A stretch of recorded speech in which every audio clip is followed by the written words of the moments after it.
কথায় বলে একবার না পারিলে দেখো শতবার। কথাটা কিন্তু কোনো অংশেই ভুল নয়। হঠাৎ করে পাওয়া জিনিসের মধ্যে যে পরিমাণ আনন্দ আছে তার থেকে অনেক বেশি আনন্দ পাওয়া যায় যেটা তুমি অনেক কষ্ট করে অর্জন করবে। কষ্ট করে জিনিসের পাওয়া মূল্য কিন্তু অপরিসীম। যে কোনো কাজে তোমার চেষ্টা থাকলে অবশ্যই তুমি তোমার লক্ষ্যে পৌঁছতে পারবে। আর চেষ্টা না করে হাল ছেড়ে দিলে তাহলে কিন্তু পরাজয় তোমাকেই স্বীকার করে নিতে হবে।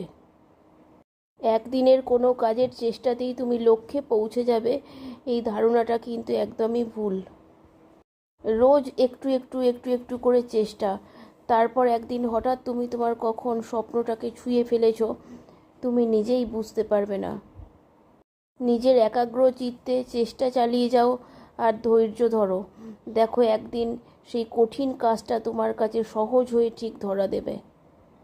ভিডিওটা তোমাদের কেমন লাগলো অবশ্যই কমেন্টস করতে ভুলবে না। অবশ্যই একটা কমেন্টস করে জানাবে যে এই ভিডিওটা কেমন হয়েছে। অনেক অনেক ধন্যবাদ আর ভালোবাসা জানাই তোমাদের আমার এই ভিডিওটা দেখার জন্য। নমস্কার সকল বন্ধুদের।